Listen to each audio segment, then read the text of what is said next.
Oh, guys, good, you hear? I am so excited. Guess what? I hope this isn't about your podcast again. Why, did you finally listen to it?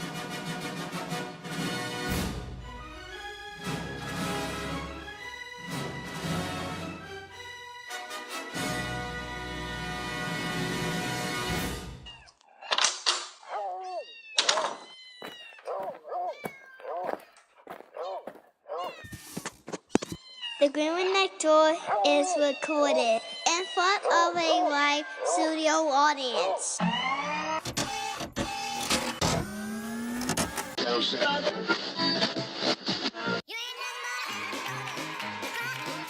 Welcome to the Grandma Next Door. You're listening to my mommy and daddy. And now our feature presentation. And here's your host, my mommy and daddy, Chris and Stella Green. Hello everybody and welcome to episode 71 of The Groomer Next Door. I'm going to be your host today, and that's only because it's Easter and Sarah is busy with our daughter. So it's going to be a pretty short show. This week we're going to actually have an interview with Tap Shelter, which is in Illinois. We have a moment of Ain't Nobody Got Time for That and Claire-ification. So we want to wish you guys all a very happy Easter, and we'll be back to our normal routine next week. But for this week, we're just going to kind of do a simple show, but it's going to be still lengthy. Won't be a full hour. It'll be a little bit under an hour. And we hope that you guys do enjoy what we have for you this week. So, all right. Weekly roundup last week was really simple. We had every dog, it seemed like, came in and they were wonderful, which is rare. We never have those 100% perfect weeks. Funny story last week that did happen. We had this Chihuahua come in for a nail trim, and it was kind of comical after the fact, but it was comical for one reason, and that was I'm holding the dog while Sarah's clipping the nails, and I'm going, wow, this dog has the worst gas. And Sarah's like, I don't smell anything. I'm like, wow, every time I just barely, move its paw so that you can trim it, I smell, fart. And she's like, oh, I don't smell it. So after the nail trim is over with, I just so happened to put my hand in my pocket like I do so often, pretty much because I have usually lollipops or peppermints or some kind of candy in my pocket. So I reached into my pocket and I felt something very gooey. Felt like melted chocolate. So I was thinking to myself, well, I don't remember having chocolate in my pocket. But okay, so I pull my hand out ever so slowly to reveal what looked to be peanut butter on my finger. Well, I don't have any peanut butter in my pocket for sure, so I obviously knew it was poop. So all that time I was smelling gas, it really wasn't gas, it was the dog pooping in my pocket. It wasn't just a little bit. The dog pretty much filled my pocket, which was ever so gross. So yeah, that was pretty much for me. That will stand out. Like I said, we had a lot of big dogs though, but they were all good dogs. It was Tuesday. I was like, oh no, there's no way that today can get any better. I've already hit the peak. Wednesday, Thursday, Friday came along, and just absolute wonderful dogs. So that was an amazing moment for us. And it's always nice when you have one of those weeks. Would like to go back and have another week like that. So hopefully this week will actually be at the same kind of week. All right, so let's move on to Claire-ification. Hi, Claire. We are done with game 1 of the spring season of your soccer and another edition of Claire-ification. How was your game? Not good. Why was that? Because I hurt my leg. I was too much running. Too much running in soccer. Yes. So how was the game besides hurting your leg from too much running? Good. Tell us about it. I almost scored 3 times. Yeah, you did. You did really good. Yeah. So another thing happened for you this week. You actually lost your 2 front teeth. Yes. Tell us about that. One, I got a tooth out of me. Not talking about the blood one. I'm talking about the one that I just got one out. And Daddy just took a picture of my whole tooth was gone, and I just got a tooth, and I got $3. Yeah, you did. And then you pulled the other tooth out. Yeah. You know there's easier ways of making money than pulling your teeth out, right?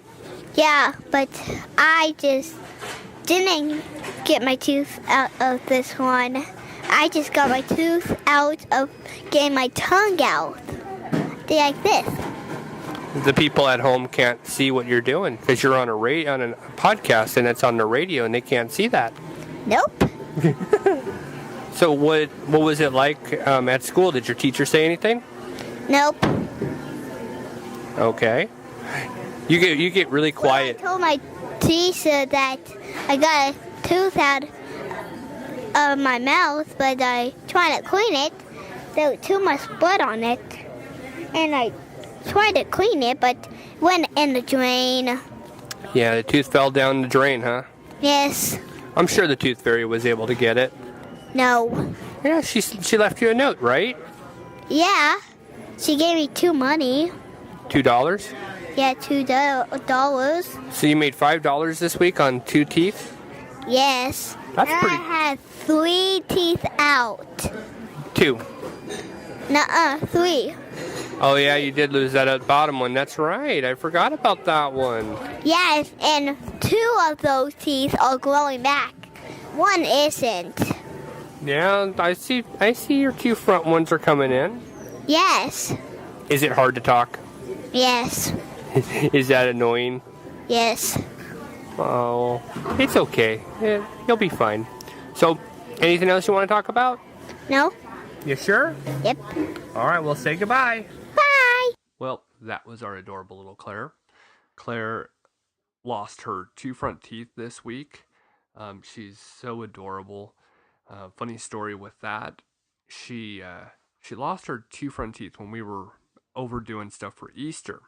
We left because every day this week it seems like we no sooner would eat dinner or even sometimes not be able to eat dinner and have to go do stuff this week. Hence soccer, that started back up this week. That's part of one thing that Claire was talking about.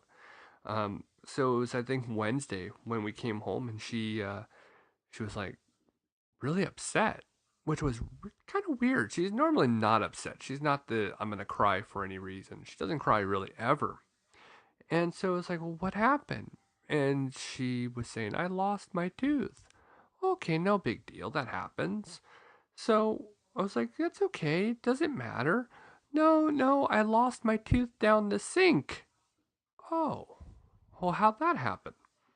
Well, I was washing the blood off, and it fell down the sink. Oh. Well, no worries. The tooth fairy will get it, we told her. And she started to kind of perk up a little bit. She goes, oh, okay, I'll still get money from the tooth fairy? Of course. The whole time she was worried that the tooth fairy wouldn't bring her money for her tooth. So that was kind of comical. All right, so we will be moving on to our interview of the week. Our interview of the week takes place over at Tap Shelter, and I will just pretty much leave it at that. It was a great interview. I was under the impression a couple weeks ago when Sydney, our rescue dog, was being transported. She was to be off to Taps. I guess that didn't happen. I don't know where she ended up, so that's kind of sad. But, it was still a great opportunity to be able to talk to somebody with another shelter and spread, the shelter next door segment of our show and bring that in. So, hope you guys enjoy. Well, we are actually lucky enough to be joined with Holly right now. She's with TAPS and a great shelter out in Illinois. Thank you very much for giving us some time. Let us know all about your shelter. Well, TAPS is a no-kill animal shelter located here in Pekin, Illinois, which is kind of in the middle of the state, about 3 hours north of St. Louis and 3 hours south of Chicago. We are licensed by the Illinois Department of Agriculture to house dogs and cats here at the shelter. We've been very fortunate to have some significant growth in the past 3 years. In 2011, we ended the year with 611 adoptions, and in 2014, we ended the year with 1,464 adoptions. And so that's really important to the animals in our community because it does get them into our shelter. It gets them spay and neutered, which helps prevent the future over-pet population problem. Because we've had such increase in adoptions, we've actually been able to expand beyond saving animals in central Illinois, and we're actually going up to northern Illinois where there's more population and more animals in need, and into southern Illinois and actually into Missouri to bring up animals. Just Sunday we brought in 28 animals up from Missouri, and we get them spay and neutered and we get them adopted out pretty quickly. That's amazing, man. That is a large number. So if you guys haven't looked and you're on your computer right now watching this on YouTube or listening to us on iTunes, you definitely need to look at their website. You have a beautiful facility. Tell us about your facility. Tell us what you have right now, and how did you get started in this? Well, we are very fortunate to have a beautiful facility here for our shelter and to have be located on some green space that the animals can actually enjoy outdoor exercise activities. TAPS has been in this specific building for about the past 9 years. We had a capital campaign approximately 9 years ago, which helped us put the building on the ground. Which help us build the building on the ground, and we have some outdoor exercise kennels, so the dogs, and we're actually on back behind us, we have trails that are about a quarter mile in length, so the dogs get walk twice a day on those trails, and then they actually get rotated in the outdoor exercise kennels twice a day. And then last year we were very fortunate. I wrote a grant to our local community foundation, and they gave us money for a dog park. So we now have a dog park out on our facility for the animals to run in. And it was such a nice site because most of our animals come in and go pretty quickly. Our average length of stay for a dog here is less than 30 days. But we do have a few animals that have been here longer with us. And Marley was one of those examples. She was here for a little bit over a year, and she'd never really gotten to really run. We have the outdoor exercise kennels, but they're not so spacious that she could just take off running.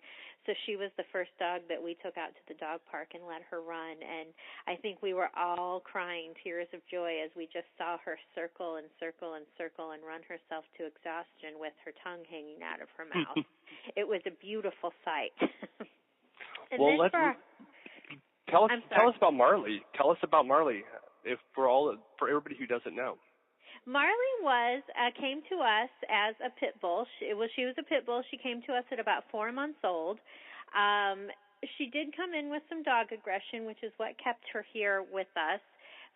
Because a lot of people that come in here are looking for dogs that either can be a second dog to the home, or they can take to the dog park, or can take with them places. But since she did exhibit dog aggression, she was here a little bit longer. She was adopted, and then due to some family circumstances, she was returned when she was about 10 months old, and then she stayed here for a little over a year, and she was a staff and volunteer favorite. We have off-site adoption events on the weekends to get the animals out into the community to gain more exposure for them. She actually had fan clubs when we'd go in local parades. Fans would be cheering for her, but it was that right family that needed to adopt her because of her high energy level and that she had to be the only dog. And so somebody met her at an off-site and agreed to give her a try, and I actually got to see Marley last night. She's doing fabulous. She's been in her home for several months now, and I don't think we'll ever see her back here at the shelter again except for visits. Oh, that's amazing. That is an amazing story. Now, you say you have a dog park. Is it open to everybody to show up and come over and enjoy it, or is it just for the dogs that are there? At this point, we just have it for the TAPS animals. We do some play groups out there to help better socialize our animals, and we let the dogs go out there and run. At this point, it's just open to our animals. We are having discussions about how we could either open it up to our volunteers or to the community in general. That's a good, interesting idea. All right. Now you actually wrote. You were saying you wrote a proposal. To our local community foundation. They have an animal welfare fund that they accept proposals for grant consideration once a year, and so I wrote a grant to them asking them for the dog park, and they awarded that funding, and so we were able to get that set up last year. You are our first, and we've been doing this show for 1 year now, you're our first actual guest who actually had wrote a proposal. So I'm interested, what was that like, and how did you prepare yourself for writing this, and have you done it before? Is this something that you do? One of the questions that you asked me earlier that I don't think I got around to answering was how I got started in this field. And I actually, I have a background in fundraising and marketing, and in 2006 I actually started with animal rescue through Karen Terrier Rescue. I had Karen Terriers of my own and decided to venture into the field of fostering Karen Terriers and just got more involved with the rescue group. And I think I spent as much time with the animal rescue side of things as I did with my full-time job. So when this position came open, I applied for it, and I was fortunate that the board thought that I would be the best fit. But I do have a background in grant writing, so so it's not uncommon for me to write grants. But I think what listeners need to know is that it seems really overwhelming to think about writing a grant, but all you have to do is sit down and look at the questions and write out your story. And if you have passion and you have a plan, get that down on paper, and then I think a lot of grantors would be receptive to that. That's really interesting, because, I mean, I hear about it all the time, and I just think, oh my gosh, it's got to be so difficult to actually come up with the verbiage, to actually get this out there, to go from brain to actual paper. It would take, the experience and the knowledge and the know-how to do it. So I have to commend you on that. Well, thank you. And there's lots of most communities, at least in Illinois. I'm not sure about in Missouri or where the other listeners are. Most communities have community foundations, and a lot of community foundations are doing smaller grants, and the grant applications aren't quite as extensive, so that is a good place to start. The bigger, like the Petcos, the PetSmarts, the Pedigrees, Purinas, they all have grant processes. They are a little bit more extensive. For me, the hardest part of writing a grant is sitting down and putting the numbers down on paper. But really, don't be overwhelmed by the word grant. If you have a plan and you have passion, and it's just getting it down on paper to submit it. Very true. And I have looked at those big box stores. I've looked at their grants. They're a little bit more select on what they accept, and they only have so much that they actually will, give to, and it's a little bit more difficult. So for you went through the city for a proposal, correct? Yeah. Is that easier to go through city, or would you recommend people actually go through the box stores or your different food companies? Well, I mean, every grant there's always more applications than there are funding available. So really, if you just got one key idea and you wrote it down for a smaller, like your community foundation, then you could just take the basis of that grant and develop it for the larger grant processes, and so it won't take a lot of time. Very interesting. Things that are coming up with now that we have springtime and summer's coming in, things that you're going to be doing at TAPS. Well, because we are a private no-kill shelter, we don't get any public funding, we don't get any governmental funding, and our adoption fees and owner surrender fees only make up about 20% of our budget. We're coming into two of our major fundraisers. In the beginning of May, we have Wine and Dine, which is kind of an upscale event that brings in about $40,000 a year, and then that's followed by, in the middle of May, with our golf outing, our Tee It Up for TAPS golf outing. So those are two of the big things we're doing. We're going into our off-site, where we increase the frequency of our off-site adoption events. We have our local Peoria Chiefs, which is a baseball farm league, so we'll be going out and having a couple of game days there with the TAPS dogs.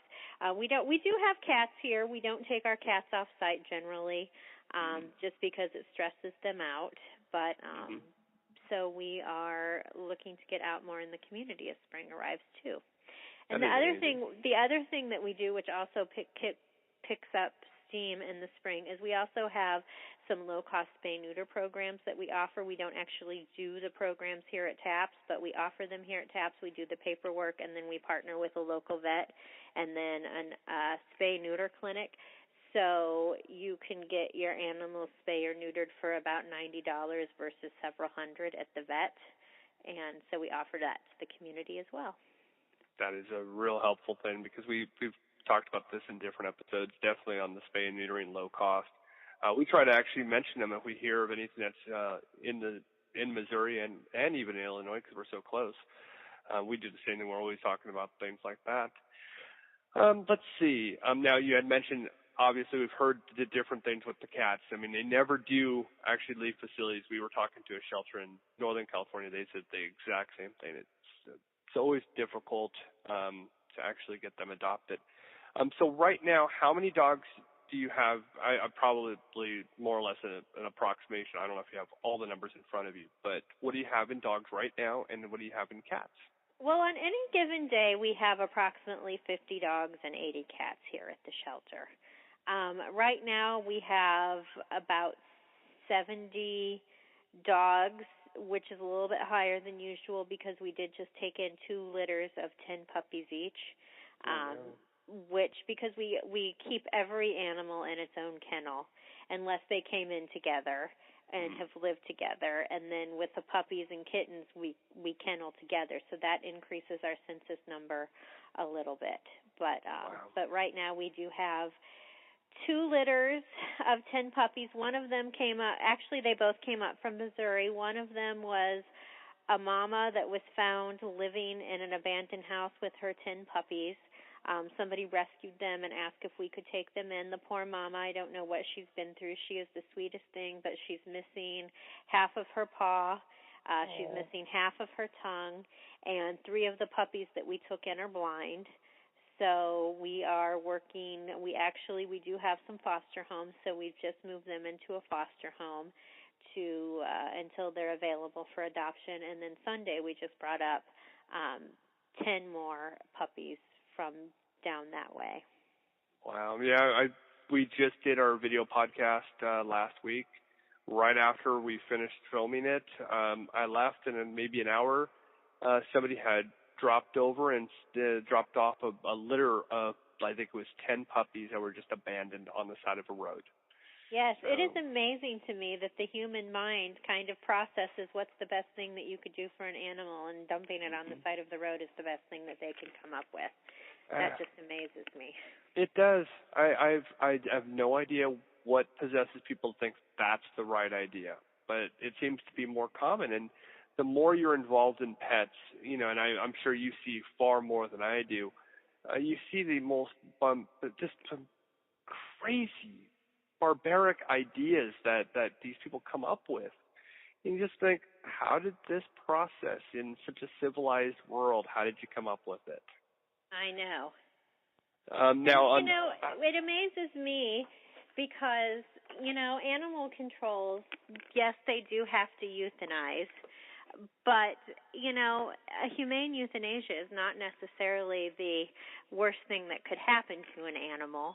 When you think about, I got a call the other day from somebody who the cat was being terrorized in the neighborhood and being shot at with BB guns and wanted us to take it in. And I said, we're at capacity, and recommended taking it to animal control. And they said that they wouldn't take it there because it would be euthanized. So they would rather a cat be tortured in their neighborhood than take it to an animal control, which would provide a safe environment for it while they're looking for a home, which it could potentially be euthanized. But humane euthanasia, now we are a no-kill shelter, so I say this coming from a no-kill shelter where we do not euthanize.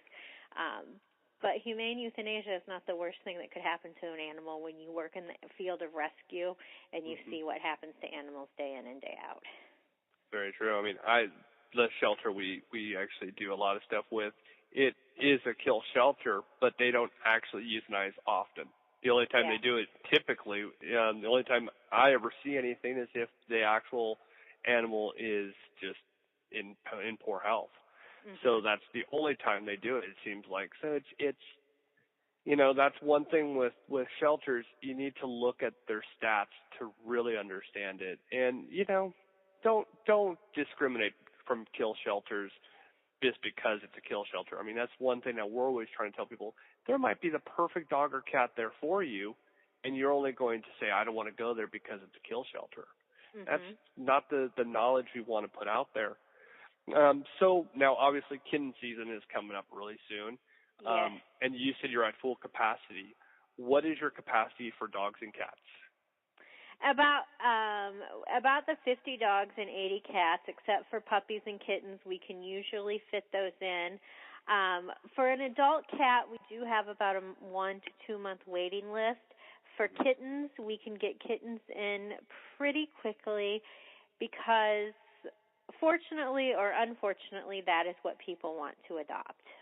We have a waiting list of people who want to adopt kittens, and as soon as a litter comes in, they go right back out as soon as we can get them spay and neutered. And wonderful adult cats are getting overlooked each and every day. And I always tell people, in a matter of months, they're going to become this adult cat, and, they're settled and they're looking for love. But I think a lot of people have a misconception that they can bond with a kitten where they can't bond with an adult cat. And I adopted a 13-year-old cat, and I have bonded with her very well. And I'm with you. A lot of things that people don't understand is you get a litter of kittens who have not actually been litter box trained. That's a big problem. And then you have the other part with kittens that they like to chew on wires. And if you didn't, put up all your wires in a proper way, that could be an issue. So I imagine you must see people adopt a kitten, things don't work out, parents are like, I'm not going to do this, I'm returning the cat to you. We're just stressed out. And that's a big problem. We have a little bit of a return rate. Our return rate is about 7 to 8%, which I think is about normal. Yeah. We try to do a good job screening on the front end. Where we see the largest number of returns with kittens is people take them home and they declaw them, and their personalities change after being declawed. And then their defense mechanism, since they don't have claws, is to bite. And so they start biting, and then so people take these kittens home. We have 2 right now that are about 6 months old that have become fairly aggressive through biting. Because people have adopted them. They tell us they're not going to declaw them. That is one of the questions that we ask, is if you're planning to declaw the cat. They tell us they're not going to declaw them, and then they have taken them out and declawed them, and then when the kittens resort to biting as a way of protection or playing, they return them to us. Yeah, and people, another thing, if you declaw your cats, you need to have special litter because their paws are very sensitive. And a lot of people don't understand that. They don't know the actual dangers that go with it. Now, while we're kind of going through the last parts of the process, because I know I told you it'd be like a 20-minute thing, and I'm kind of going longer because I'm interested in everything you guys are doing. Tell us really briefly on what your screening is. What do you actually do to make sure you're actually adopting the dog or cat to the right home? Well, if they have had animals in the past 5 years, we do a vet reference to make sure that they've fully vetted the animals, kept them up to date on age-appropriate vaccines, followed through with on any vetting recommendations, kept them on their flea or heartworm preventative. If they haven't had animals in the past 5 years, we do 2 personal references. And a lot of times it'll fall apart there because people will be dishonest on their application and say that they haven't had animals, and then the references will say, oh, yes, they've had 3 animals in 3 years. So even though we do enjoy fairly swift adoptions and do over 1,400 a year, we still deny about 500 applications a year. So in addition to the vet reference check or the 2 personal references, we also do landlord checks. A lot of landlords have no idea their tenants are in here looking for an animal and say no, so a lot of them fall apart there. And then we have a fairly lengthy do not adopt list that we keep on file, that we take in from other shelters. We compile it here from past adopters or when people have been in and we've overheard or seen things we didn't like, we add them to a do not adopt list. And then there are some other screening tools that we look at. Do you plan to declaw the cat? Do you plan to let the cat outside? Those would both be a deterrent to adoption. With the dogs, we ask several questions about training, on leash, off leash. Do you have a fenced-in yard? Where will the animal be kept when you're at home? Where will the animal sleep? And we review all of those because we only adopt out indoor animals only. So you must plan to keep your cat indoors only, and you must plan to keep your dog as an indoor animal. Now, we all know dogs have to go outside and go to the bathroom and get walks and such, but it has to be a primarily indoor animal. Mm-hmm. And I like that. We see it all the time. We see people who own cats in our neighborhood. They let their cats go out every night, and they're not spayed or neutered. So, of course, you know what happens there. Sure. We're very fortunate. Our 3 dogs are off-leash trained, and they're all three of them are different breeds, and they shouldn't really be off-leash trained. They shouldn't have that ability. One's a Chihuahua, one's a Pit, and the other's an Akita, and they're the greatest dogs off-leach. Sure. And I have little Karen Terriers, and I could never train them off-leash. We're very fortunate. I don't know. We were just very lucky in that area, but, it's possible, obviously.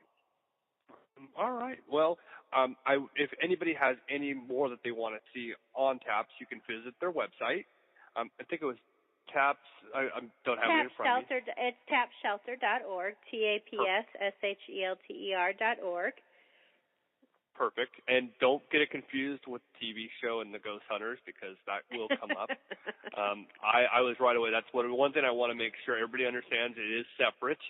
And we will have a description in our show notes as well about all that you guys are doing.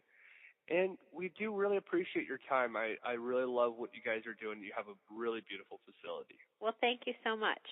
Thank you very much for joining us. Bye-bye. Well, we really thank you guys at TAPS for all that you do. They do have a beautiful facility, so please take a look at what they have. I was just blown away. I was like, oh my gosh, that's a paradise for any kind of shelter. All right. Now, the last segment of this week's show is going to be Ain't Nobody Got Time for That Moment. And we're always talking about dog abuse, and if you actually witness anything, to call the local police or shelter, not emergency number for police department, obviously. You can be the voice for the voiceless.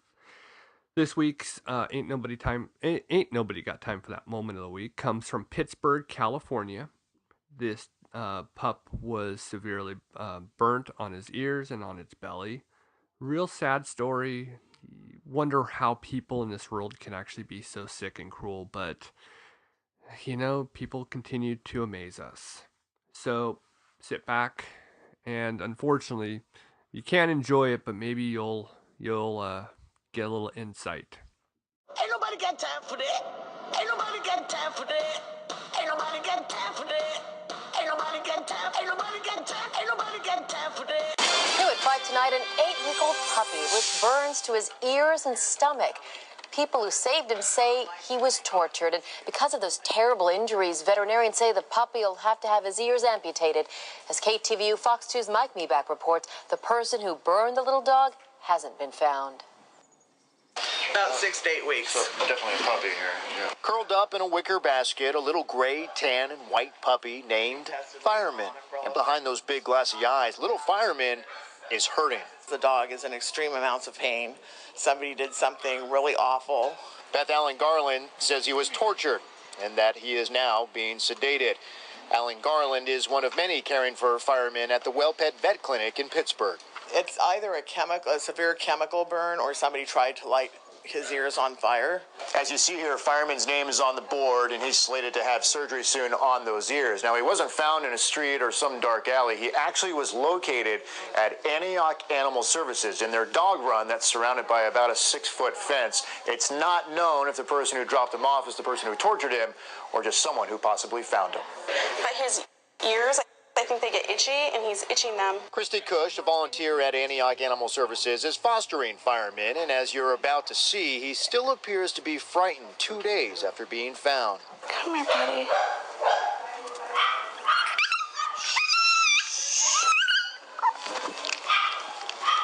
Signs that he's scared. Another reason I think that he might have been tortured because he goes into a defense mode and he starts to bite as soon as I try and pick him up. Cush has teamed up with Umbrella of Hope, an organization that saved more than 500 cats and dogs from shelters last year, to help in firemen's recovery. The Chihuahua mix will have to have his ears amputated. The exact cause of his injuries still not known. I can't figure it out because it's his ears and just his under tummy, and if he were to stand or fall into a chemical, it would affect his paws, and his paws are not affected. I feel like somebody tortured him. Beth Allen Garland says firemen should be able to live out a great life despite his injuries. She also says a $1,000 reward is being offered by Fido Alert for information that leads to an arrest. You know, you kind of wonder about the people that are out there walking amongst us that would be willing to harm an animal, let alone a little tiny baby animal. Firemen, a little pup with a lot of fight and hoping someday to find a loving, full-time home.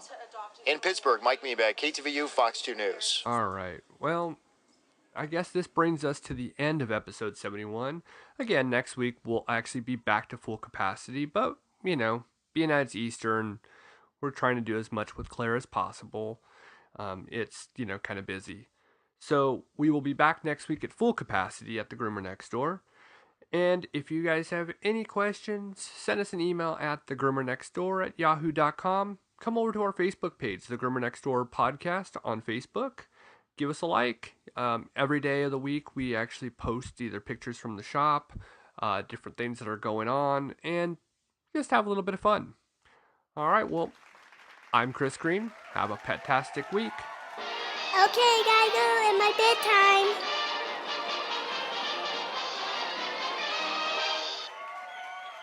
Was without doubt the worst episode ever. Rest assured that I was on the internet within minutes, registering my disgust throughout the world.